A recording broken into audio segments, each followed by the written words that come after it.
Hola, ¿qué tal? ¿Cómo estás? Bueno, mira, hoy te quería hablar un poco sobre la capacidad creadora que tienen las palabras, ¿no? Eh, Dios es espíritu, pero dejó una palabra revelada, una palabra escrita, para que nosotros que somos carne pudiéramos saber de Él todo lo que Él quería. Una de las cosas entonces que podemos ver es que, por ejemplo, cuando abrimos la Biblia por primera vez, vemos ahí en Génesis, en la primera hoja, que Dios dijo que se hiciera esto, aquello, o sea, que se hiciera la luz, que se hicieran las lumbreras, que creciera hierba verde, que hubiera expansión. Y cada vez que Él decía que se hiciera algo, eso se hacía. Aparecía en existencia a partir de sus palabras algo que hasta ese momento no existía. Podemos ver ahí entonces, en cuanto a Dios, la capacidad creadora de su palabra. Por otro lado, ahí en el mismo libro de Génesis dice que Dios nos hizo a imagen y semejanza de Él.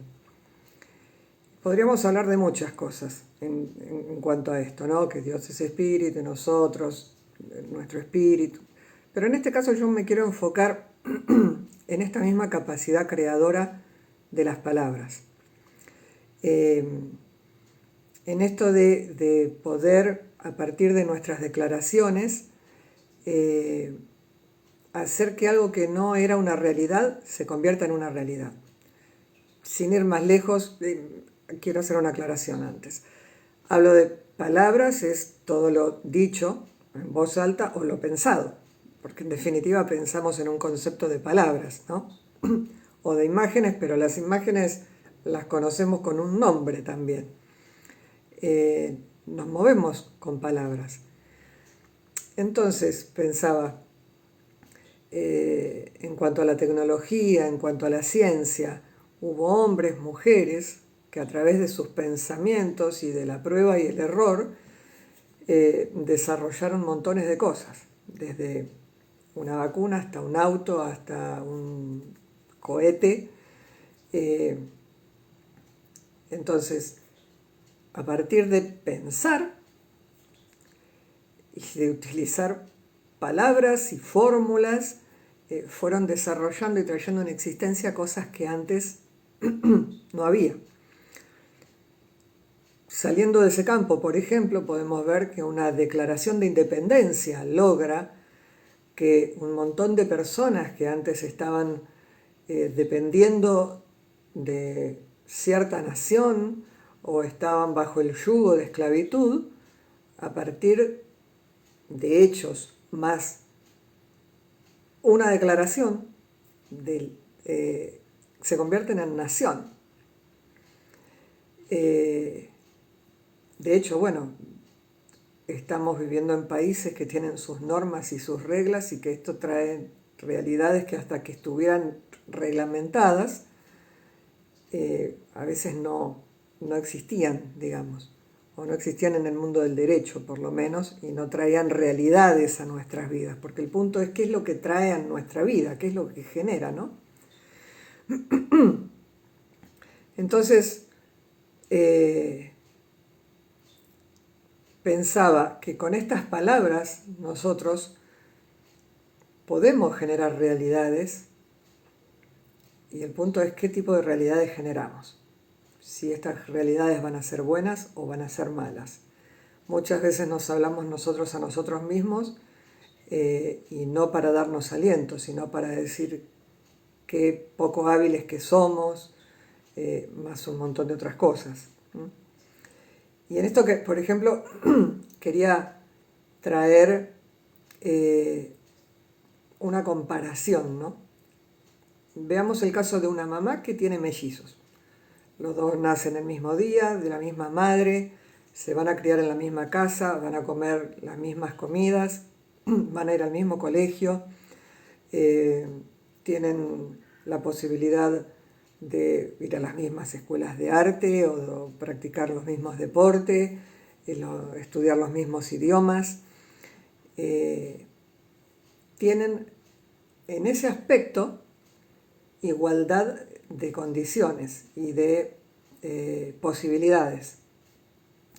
Pero a uno de ellos, la mamá, continuamente le habla de que es el amor de su vida, lo más importante para ella, le repite continuamente cuánto lo ama, eh, y, y lo alienta, lo potencia, diciéndole todas cosas positivas, ¿no? Que qué inteligente, qué hábil, qué diestro, cuán rápido, no sé. Y al otro, por el contrario, le dice que ha sido una maldición en su vida, que lamenta haberlo tenido, que es un bueno para nada, que es un torpe, un lento. Bueno, a veces hasta compararlo con el hermano, que tan hábil y tan maravilloso es el hermano y él tan poca cosa. Entonces creo que en este ejemplo queda más claro, ¿no? ¿Qué podemos generar con las palabras? Y qué importancia tenemos que darle a las palabras. Ni hablar, en este caso en particular, cuando de niños se trata. Porque los seres humanos nacemos y es como que llegamos a la vida con un cuadernito en blanco que tenemos que llenar.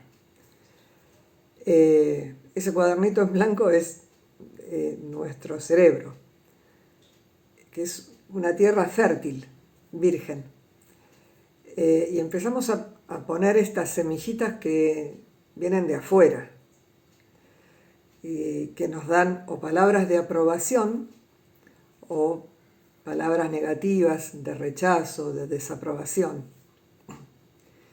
Y eso les puedo asegurar que va a formar un destino, que va a formar una realidad que puede ser para uno de ellos maravillosa y para otros puede ser un mundo y un destino terrible y oscuro. Entonces, mi invitación en este pequeño video, en esta pequeña reflexión es: seamos muy precisos en cuanto a lo que queremos decir y seamos muy pensantes en qué decimos, sea hacia nosotros mismos o hacia otras palabras y sobre todo hacia los niños. Escuché hace no mucho tiempo un papá que contaba que tenía un niño muy travieso, ¿no? Pero bueno, que él no era partidario de pegarle ni de ser muy riguroso, pero que esto también por otro lado hacía que a veces se le dificultara marcarle los límites. Se había encontrado una manera que lo dejaba conforme a él. Y era sentarlo frente a un cuaderno y que escribiera como 200 veces: soy un niño bueno, por lo tanto no debo hacer cosas malas. Entonces me encantó porque él lo que está haciendo que resalte en eso y que le quede grabado a su niño, al punto que hoy casi no se quiere portar mal porque no se quiere sentar a escribir tanto, ¿no? Pero el mensaje que escribe es que él es un niño bueno. Entonces, busquemos las maneras de poder educar y marcar límites, pero no diciéndole a la criatura que es un desastre, que es una basura, que es una porquería, que es malo. Porque esto que a veces parece que pasa desapercibido, realmente son semillas que se plantan en la tierra, en el corazón de los niños. Y después a veces son años de psicólogo o de sanidad interior o de pedirle a Dios que nos ayude a quitarnos ideas que hasta que nos damos cuenta que actuamos por esas ideas que se nos hicieron carne cuando éramos niños, pasa mucho tiempo.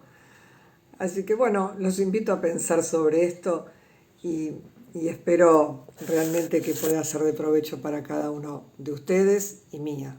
Estar presente a las palabras que hablamos. Dios los bendiga.